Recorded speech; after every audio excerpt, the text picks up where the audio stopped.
Assalamualaikum warahmatullahi wabarakatuh.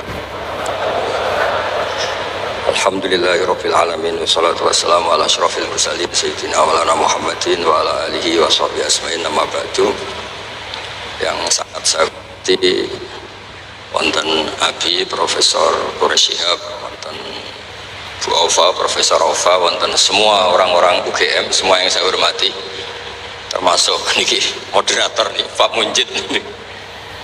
Saya seperti yang dikatakan Bu Ova, saya ini termasuk kiai yang nggak suka kalau ngisi acara dikasih judul, karena itu teror. Teror juga mendikte. Saya berkali-kali bilang itu ibarat saya ini dokter jantung, ngerti pasien saya itu bahaya karena punya penyakit jantung, tapi pasiennya tanya cara ngobati jerawat.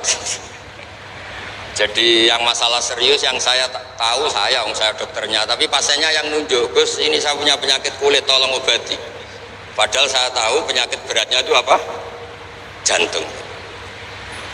Tapi karena ini acara memang harus ada judul, saya terima judul ini meskipun tadi Pak Mujid bilang ada judul itu berarti ada masalah dalam ukhuwah.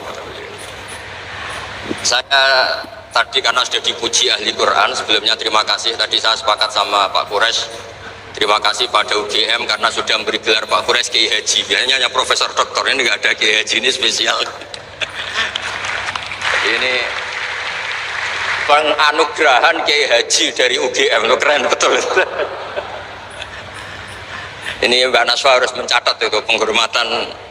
Ini yang ngasih gelar Kiai Haji itu UGM.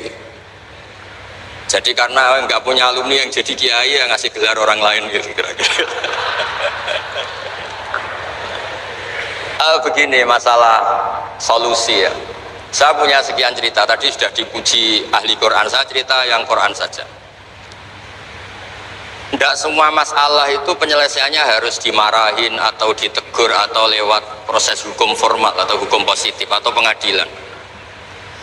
Tadi di hotel saya sowan beliau sudah cerita tentang materi yang saya utarakan. Begini ada sekian contoh, dan itu awal dari nggak ada kekerasan, tetap menjaga ukhuwah, karena modelnya penyelesaian yang tidak menyinggung, tidak mengadili, tidak mendiskreditkan, tidak memojokkan. Saya punya sekian cerita dan ini boleh dikolak Pak Munjid untuk ngiai di UGM, saya sahkan tanpa hak royalti. Saya itu sering Prof, kiai-kiai yang jadi mubalak sering terima kasih sama Gus, alhamdulillah kulaannya bisa saya jual katanya. Karena saya ini sudah kiai resi, gak mau kemana-mana, tapi yang kulaan banyak diretailkan. Terus terima kasihnya sama saya, dan karena saya ikhlas ya ada dapat royalti. Tapi sudahlah, royaltinya surga saja. Saya cerita yang rileks. Khalilur Rahman Ibrahim itu pernah ingin, karena penat ya, mikir umat tuh penat, capek, ingin masalahnya selesai dan nggak mungkin selesai, sehingga beliau minta umur panjang supaya punya waktu panjang untuk menyelesaikan problem umat. Sama Allah nggak dijawab. Ada orang tua yang sudah renta tua sekali, karena Nabi Ibrahim itu adalah terkenal dermawan, dipanggil terus dikasih kurma. Dikasih kurma itu makan itu meler lagi, makan meler lagi.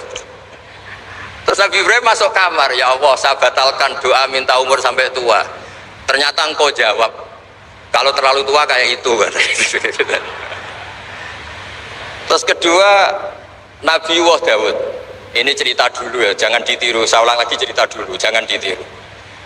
Nabi Dawud itu terkenalnya ini, itu punya istri itu 99, ini cerita dulu, kalau sekarang maksimal 4 itu saja kalau berani. Kata orang Madura itu kalau ingin punya istri 2, 4 itu 1 tambah 1 sama dengan 0 Gus, karena semuanya lari.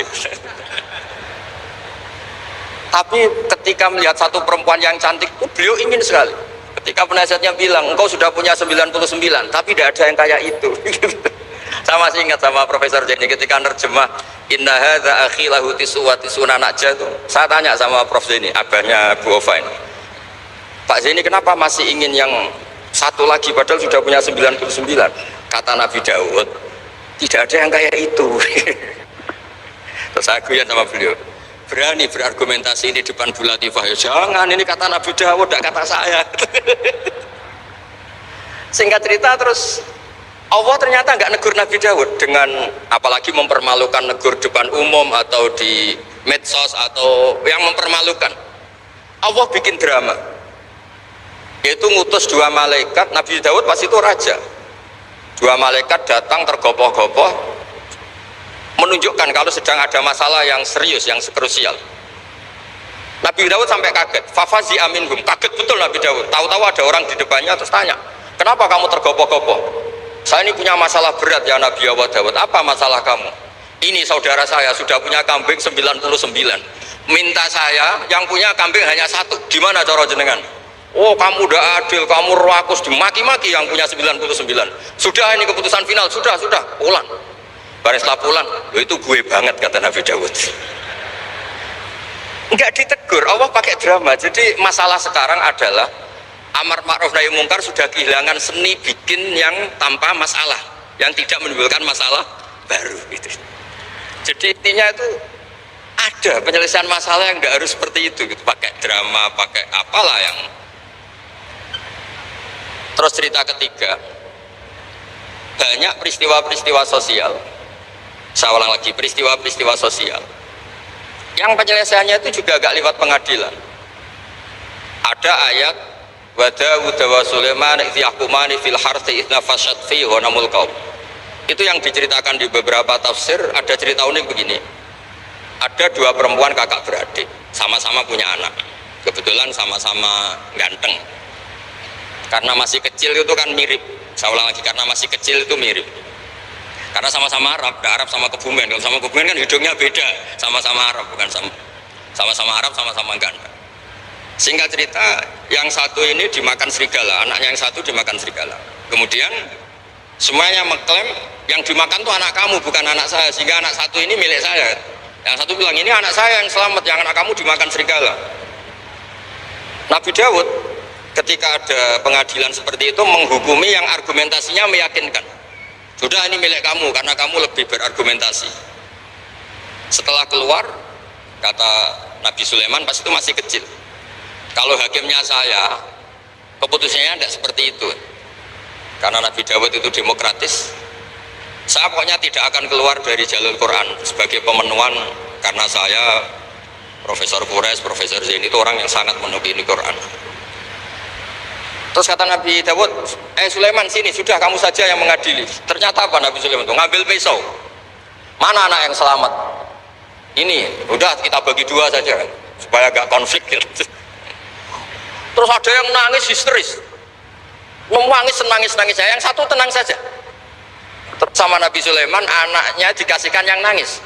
Ini ibu beneran ini, berarti ini ibunya beneran ini, anaknya mau dipotong nangis, kamu mesti ndak, masa anaknya mau dipotong diam aja. jadi ternyata sebagian pengadilan dulu itu pakai perangkat psikologis, gak mungkin secara naluri normal orang anaknya mau dipotong membiarkan, itu pasti ada ibunya itu. Akhirnya dimenangkan yang nangis tadi.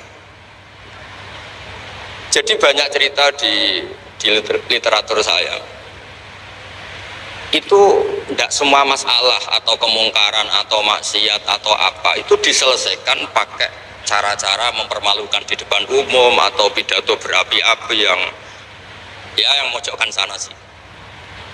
Cerita saya yang terakhir adalah tentang Rasulullah Muhammad SAW. Itu ada orang yang jenisnya hipersek atau hiper. Itu dia mau masuk Islam tuh problemnya karena dilarang zina, dilarang seks bebas. Gaduh di masjid itu. Nabi bang kalau nemuin tamu di masjid karena itu wilayah publik. Nabi tanya, loh kenapa gaduh? Itu ada pemuda yang ingin masuk Islam tapi yasta'dinu fi zina, dia minta izin supaya tetap boleh zina. Nah, kenapa gaduh? Semua sahabat melarang karena itu nggak mungkin, makanya nggak boleh ketemu jenengan. Kata Nabi, tidak apa-apa, suruh ketemu saya. Setelah ketemu Rasulullah di depan beliau, apa betul kamu pemuda yang ingin masuk Islam tapi minta izin tetap boleh zina? Iya ya Rasulullah. Apa jawabannya Nabi itu unik. Atuhibbuhu li ummik, pertama, kamu suka kalau ibu kamu profesinya seperti itu kemudian dinikmati hidung-hidung belang? Enggak Nabi, kalau ada orang gitu sama ibu saya tak pukul. Atuhibbuhu li bintik, kamu suka punya putri yang jadi mainannya orang-orang hidung belang? Ya enggak Nabi. atau hibbuhu li ammatik, kamu suka kalau itu terjadi di bule kamu, sampai nyebut sekian orang-orang yang dicintai pemuda itu. Akhirnya pemuda itu, wallahi, demi Allah saya tidak pernah melihat sesuatu seburuk zina, seburuk itu, dan demi Allah saya tidak akan zina lagi. Jadi logikanya diset oleh Nabi, dan Nabi udah ngancam neraka, tidak marah, tapi logikanya diatur. Itu pula yang sering digunakan di Quran, sering ada kata kul aro'aitum, ya kan banyak di Quran. Aro'aitum itu orang diajak berpikir bersama. Ya, jadi menjaga kemajmukan, menjaga ukhuwah itu dimulai dari cara menyelesaikan. Tidak semuanya harus pakai marah-marah, pakai apa. Dimulai dari Allah sendiri.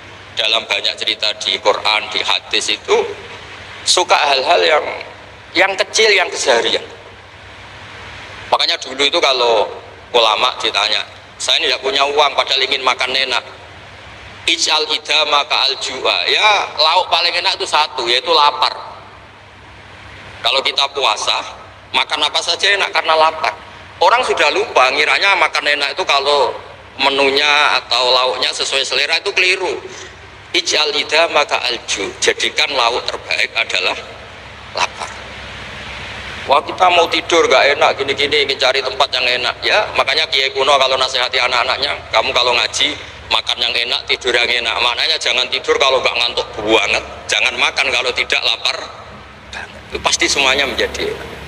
Nah, orang sudah melupakan kearifan begitu, sehingga solusi-solusi yang dibikin ini lompatannya malah kacau, karena sebetulnya itu tidak adatnya Allah. Terus yang terakhir, ini makalah yang saya bawa dari dalam. Ini mungkin nanti Pak Munjid bisa belajar. Bisa ya tadi, bisa dijual ini. Karena sekarang itu ngaji itu pokoknya keren lah sekarang. Ngaji sekarang itu fid dunya hasanah wa fil akhirati hasanah. Dulu ngaji itu hanya fil akhirati hasanah, nggak dapat apa-apa. Kalau sekarang itu fid dunya hasanah wa fil akhirati nggak jelas. Karena sudah dapat upah itu. Nah, ini cerita, ini di tafsir Qurtubi, nafsiri ayat la khaira fi katsirin min najwahum illa man amara bi shadaqatin. Ikutnya suratun Nisa, nanti bisa dicari di, ya kalau orang UGM mungkin di googling mungkin 114 ayatnya. Sistem di pengadilan Indonesia, misalnya ada orang sengketa, kadang-kadang dilaporkan ke polisi itu silakan selesaikan secara kekeluargaan. Itu ternyata ini di tafsir Qurtubi, di kitab saya baca teksnya supaya nanti ditasih Pak Quraisy. Wa kataba Umaru ila Abi Musa al-Asy'ari radhiyallahu anhu qal rudda al-khusuma hatta yastalihu fa inna fasral qada'i yuristu bainahum ad-dhaghain. Jadi kalau ada orang sengketa, silahkan kembalikan yang sengketa, kata Sayyidina Umar. Jangan-jangan mereka punya solusi kekeluargaan. Karena kalau diputuskan di pengadilan itu bisa yurisud dohoin, bisa melahirkan dendam, hasud, dengki. Tapi kalau mereka diselesaikan dengan logika mereka sendiri, dengan kearifan mereka sendiri, maka itu lebih baik. Ini juga yang dilupakan. Setiap ada masalah itu dikasuskan di pengadilan. Padahal ini andekan saya dalam posisi pengamat politik mungkin cerita, padahal bisa diselesaikan dijadikan menteri misal, tapi enggak, itu tidak wilayah saya. Tapi itu tidak wilayah saya. Andekan saya datang sebagai pengamat politik mungkin contohnya itu, tapi saya tidak masuk wilayah itu. Cerita-cerita itu masyhur itu. Dulu ini cerita lagi ke Habib Quraisy di Abi Quraisy. Pernah ada orang itu saking solehnya beli tanah, mestinya beli tanah seisinya, lala tanah itu emasnya banyak. Setelah itu orang itu bilang, saya ini hanya beli tanah kok isinya emas banyak, ini gimana? Bilang sama penjualnya. Penjualnya nggak mau, enggak, saya jual tanah seisinya, emas itu milik kamu, enggak, saya beli tanah kok dapat emas. Itu dulu penyelesaiannya bilang, kamu punya anak putri, kamu punya anak laki, ya sudah besanan saja biar gak kelio. Jadi dulu banyak cerita-cerita kearifan yang orang tuh udah harus rame-rame di pengadilan. Ya tadi andekan saya politik, mungkin contohnya gak usah di MK lah, dimenterikan gitu, bisa andekan saya politikus. Tapi enggak, itu udah wilayah saya. Jadi di antara kebaikan Islam, benan nas, bukan benal muslimin, bukan benal muslim wal kafir, benan nas. Kita rukun sesama non muslim itu juga ajaran Islam. La khaira fi katsirin min najwahum. Diskusi apapun tidak baik, kecuali diskusi-diskusi yang menyuruh kebaikan, menyuruh sedekah, au islahim bainan nas, atau diskusi yang menjadikan kita baik-baik saja, hubungan kenegaraan, hubungan kebangsaan, hubungan kemanusiaan baik-baik saja. Ya, sekian mukadimah saya, nanti ditambahi Abi Quraisy, Profesor Quraisy. Sekian, dan saya ada salam dulu karena pasti provokatornya ini merovokasi lagi. Jadi kalau moderator itu kan bikin sesuatu indah, ini jadi tidak indah. Masa orang sesantun saya dibilang harimau, itu kan kacau. Itu nggak bener itu, karena kalau di Indonesia, oh ini negara nggak bener, kayak hukum rimba, yang kuat menang, yang kuat itu kan harimau, wah jadi masalah kan. Tapi saya maafkan, karena di dunia kiai ini masih mu'alaf latihannya. Saya alhamdulillah orang-orang UGM memang sering ketemu saya dulu zaman Pak Panut. Ini rumah saya ganggu ya berkali-kali. Jadi ada apa-apa silahkan salah, karena Allah Maha Pemaaf. Monggo guys. Pakai ini mau kesan. Terima kasih banyak Gus Baha. Alhamdulillah ya. Salah satu di antara kelebihan Gus Baha, ini salah satu aja, banyak sekali kelebihan, tapi salah satunya adalah beliau selalu bisa membawa agama menjadi lebih mudah difahami, menjadi lebih konkret dengan kita, dan menjadi lebih relevan dengan kehidupan kita. Beliau kalau menafsir selalu punya catatan-catatan. Kalau bagi banyak orang ini baik atau bahkan mutlak baik, beliau selalu ada kecualinya. Berhubungan dengan orang kaya baik, tapi ada catatannya. Berhubungan dengan orang yang miskin misalnya, oleh banyak orang dianggap tidak baik, tapi beliau bisa menunjukkan kelebihannya. Berhubungan dengan orang yang punya jabatan tinggi, beliau ada catatannya. Berhubungan dengan orang yang tidak punya jabatan, beliau ada catatannya. Sehingga ketika kita mempraktikkan agama itu selalu ada ruang-ruang untuk menafsir, untuk berpikir, dan tidak begitu saja ikuti tafsir yang hitam putih. Ini salah satu di antara kelebihan Gus Baha dalam semua apa yang beliau sampaikan. Nah, nanti silahkan Bapak Ibu teman-teman sekalian mempersiapkan pertanyaan yang terbaik. Sebelum itu kita akan minta kepada Profesor Quraisy Shihab untuk juga menyampaikan paparannya. Dan sebagai informasi Pak Quraisy, ini yang hadir pada hari ini bukan cuma mahasiswa yang muslim saja. Jadi beberapa mahasiswa yang non muslim pun ikut hadir, ikut mendengarkan Pak Quraisy dan Gus Baha. Ini kesempatan yang sangat istimewa. Silakan Prof. Quraisy Shihab untuk menyampaikan. Bismillahirrahmanirrahim. Alhamdulillah. Wassalatu wassalamu ala Rasulillah wa ala alihi wa ashabihi wa man wala. Ibu Rektor yang saya hormati, saudara moderator, Pak Gus Baha, hadirin sekalian, assalamualaikum warahmatullahi wabarakatuh.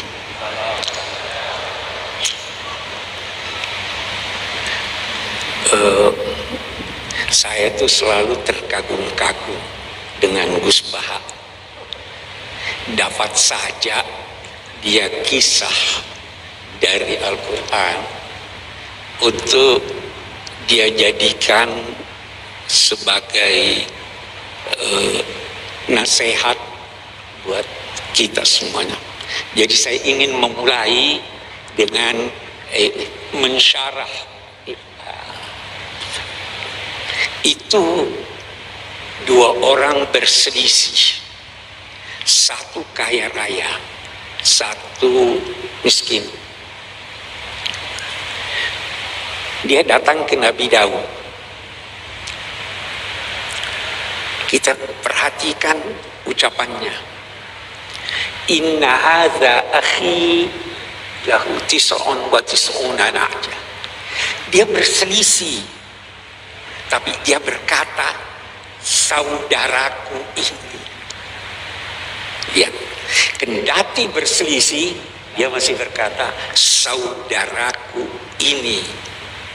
mempunyai 99 ekor kambing. Saya punya cuma satu. Dia mau yang satu itu juga dia ambil. Kita lihat lebih jauh. Nabi Daud begitu mendengar, dia lantas memberi putusan. Qad zalamaka bisu'ali na'jatik. Dia telah menganiaya kamu dengan menuntut dia punya yang satu itu. Kita lihat, benar nggak Nabi Daud ini? Tidak. Dia sadar bahwa dia telah memberi putusan sebelum mendengar dari pemilik 99. Apa maknanya? Jangan cepat-cepat beri putusan. Dengar dari seluruh pihak, baru beri putusan. Yang saya ingin katakan,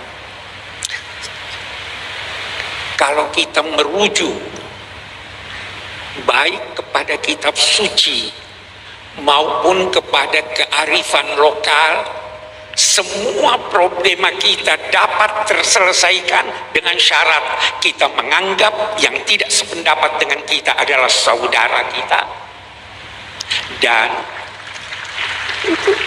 ya kan, dan berusaha mencari solusinya dari tuntunan Tuhan dan kearifan lokal kita. Dan itu sangat banyak. Ini saya kira satu yang saya ingin menjadi mukaddimah dari apapun namanya, untuk kita menghadapi ini, merawat.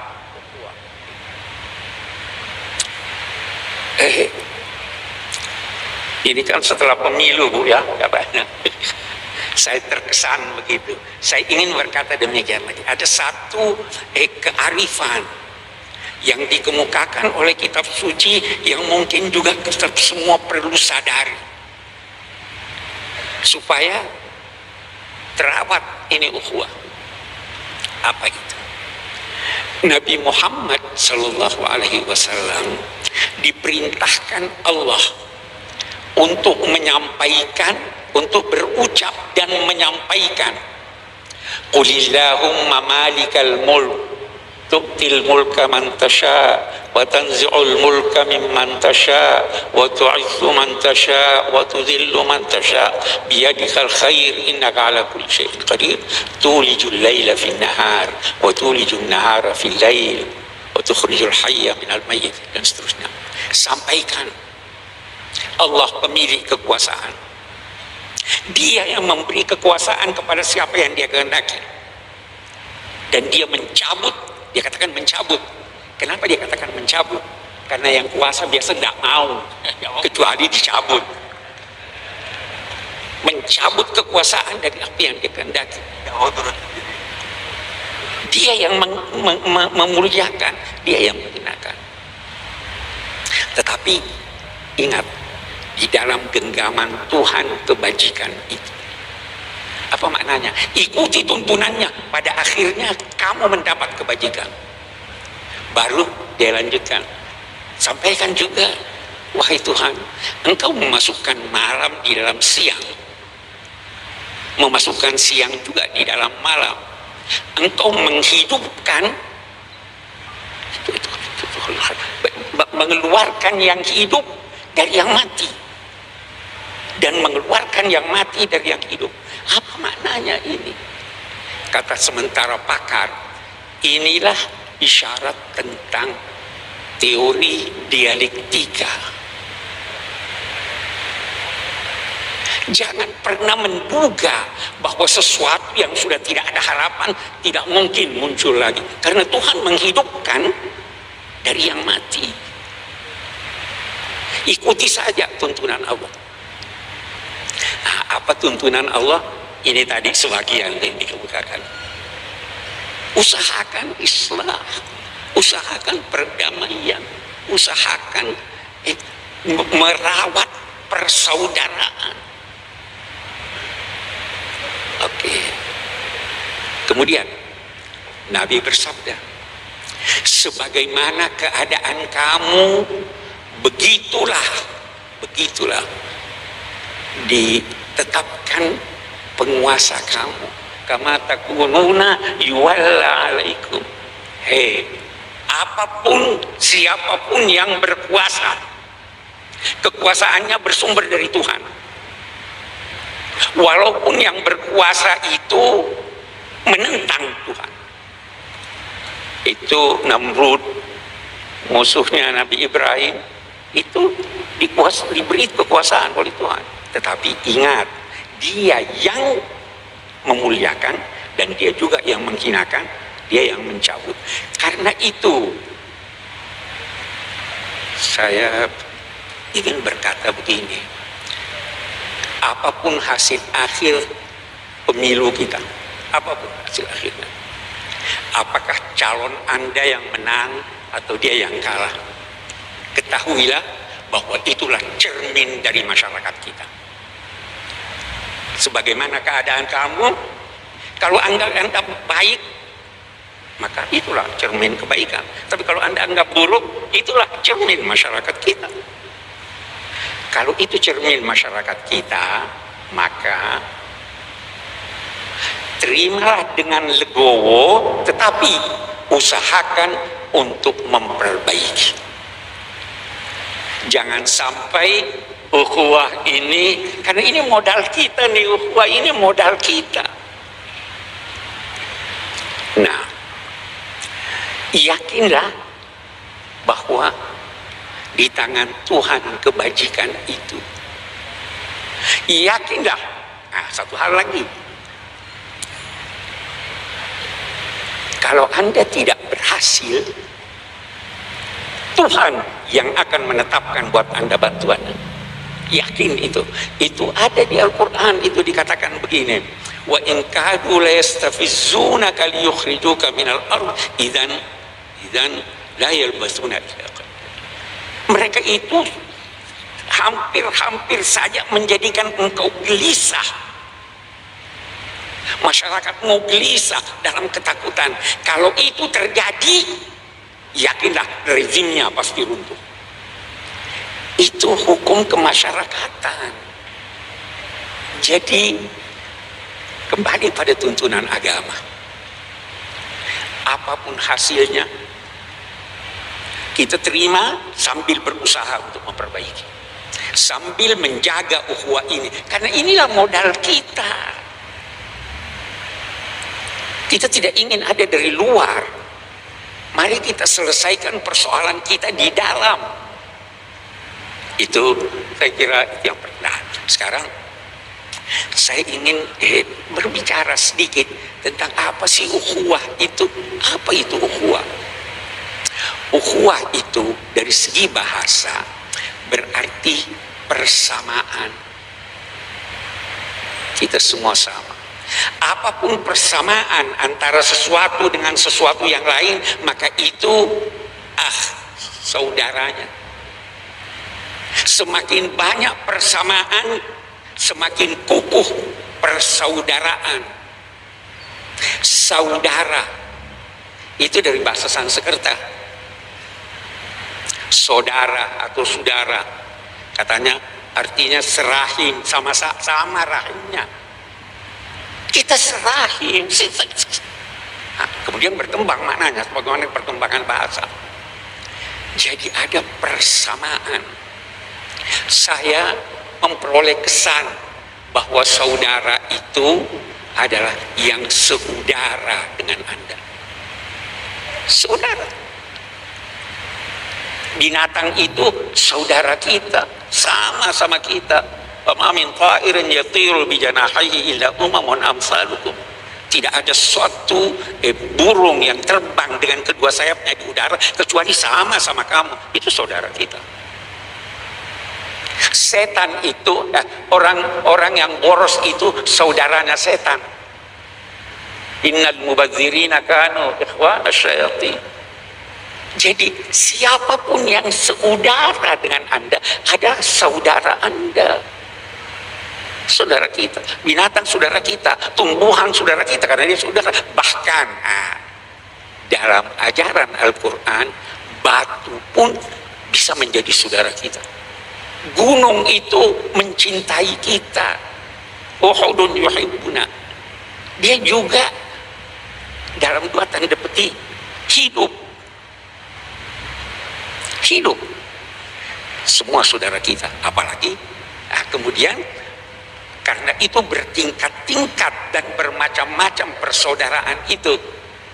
Salah satu di antaranya adalah saudara sebangsa. Kita sama-sama. Apa itu bangsa? Beda-beda definisi para pakar tentang bangsa. Tetapi yang jelas, dengan bangsa, lahir bangsa dari adanya persamaan. Sama dengan saudara. Boleh jadi persamaan sejarah, persamaan budaya, persamaan cita-cita. Kita sebagai bangsa banyak sekali persamaan kita. Bahasa lebih penting, bahasa pikiran daripada bahasa lisan. Harus menyatu kita. Karena itu dalam konteks persaudaraan sebangsa, kita harus mencari titik temu. Tanpa titik temu, kita tidak bisa mewujudkan persaudaraan sebangsa. Saya teringat Sayyidina Ali pernah berkata begini,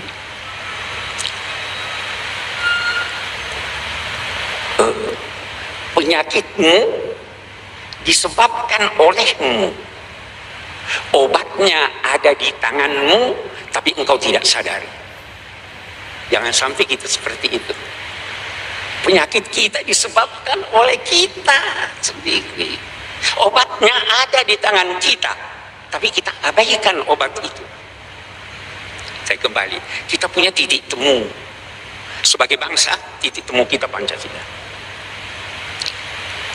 Ketuhanan yang Maha Esa. Itu titik.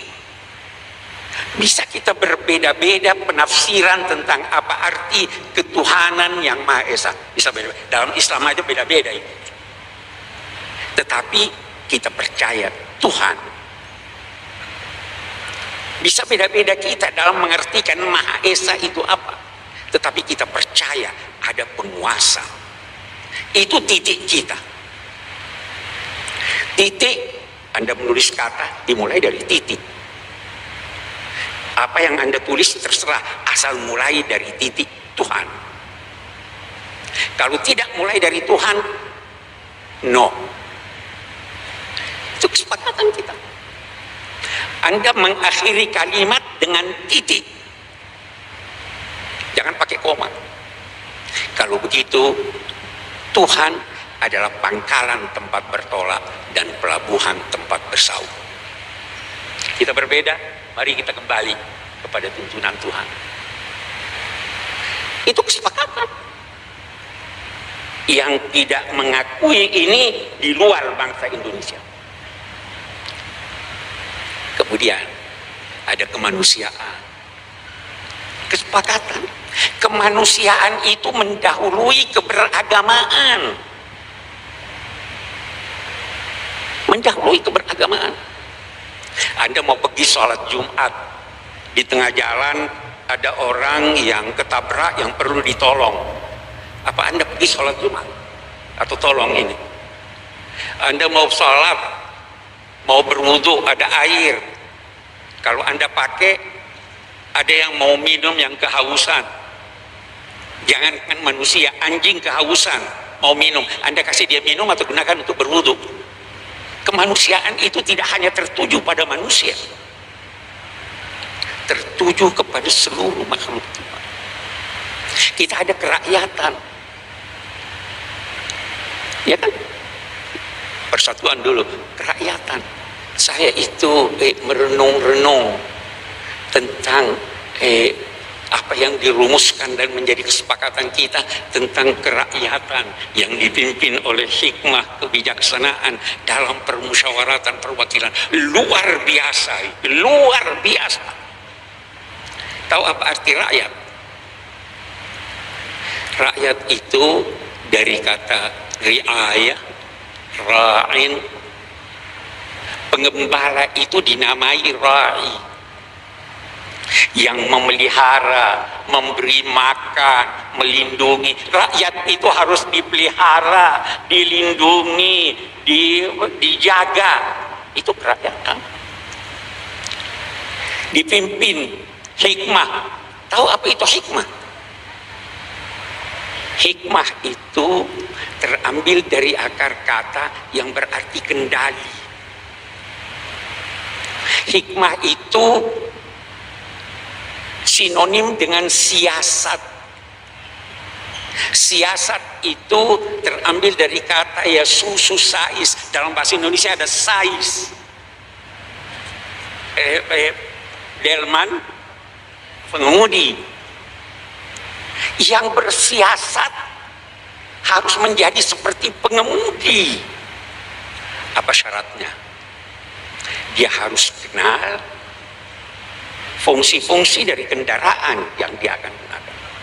Dia harus tahu ini rem, ini apa namanya, dan sebagainya, ini mesin. Kalau dia tidak tahu, tidak boleh dong mengemudi. Ada lagi, bukan cuma tahu, punya pengalaman dalam hal itu. Anak kecil, anak saya tahu itu. Ini rem, ini klakson, ini. Tapi dia tidak tahu menggunakannya. Tidak boleh mengemudi. Ada lagi? Ada. Dia harus tahu jalan. Dia harus tahu arah. Kalau dia tidak tahu arah, kemana kita mau pergi? Jangan bersiasat. Itu bukan hikmah. Ada lagi? Ada. Mengemudi itu ada seninya. Bukan asal ya, ada seninya. Ada lagi, satu lagi, dan ini yang hilang dari kita. Apa itu? Akhlak. Mengemudi itu perlu akhlak. Jangan bunyikan klakson malam-malam. Jangan menyalip dari sebelah kiri. Ada akhlak. Nah, kerakyatan yang dipimpin oleh hikmah, oleh siasat yang syaratnya seperti ini. Baru dalam permusyawaratan. Musyawarah itu apa? Musyawarah itu pada mulanya berarti mengambil madu dari sarangnya. Siapapun yang menemukan madu itu milik bersama. Karena itu Nabi bersabda, orang beriman itu seperti lebah. Bagaimana lebah? Dia selalu berada di tempat yang bersih. Kalau dia hinggap di dahan, dia tidak merusak. Dia lebah. Kalau dia menemukan kuntum bunga, dia tidak ambil sendiri. Dia menari-nari panggil yang lain, mari bersama-sama mengambil. Dia tidak mengganggu yang tidak diganggunya. Tetapi kalau dia menyengat, sengatannya obat. Itulah musyawarah. Saya ingin kembali berkata bahwa sebenarnya problema kita, kalau kita punya problem, boleh jadi kita tidak tahu penyakit kita apa. Dan kalau kita tahu, kita lupa bahwa obatnya ada pada diri kita. Kembali deh ke Pancasila, laksanakan itu secara baik dan benar, problema kita akan terselesaikan. Oke, kita bisa panjang berdiskusi menyangkut ini. Terakhir yang saya ingin katakan, persaudaraan itu dimulai dari jangan. Merawat itu lebih penting dari mengobati. Kita mau rawat. Bagaimana merawat? Kalau dalam tuntunan agama, jangan. La yaskhar qaumun min qaum. Itu di surat Al-Hujurat kan. Jangan satu kaum menghina kaum yang lain. Jangan sekelompok perempuan menghina kelompok perempuan yang lain. Boleh jadi yang dihina, yang dilecehkan lebih baik dari dia. La yaghtab ba'dukum ba'dan, jangan mengumpat. Semua jangan. Kalau Anda bisa menghindarkan apa yang tidak baik, itu berpahala.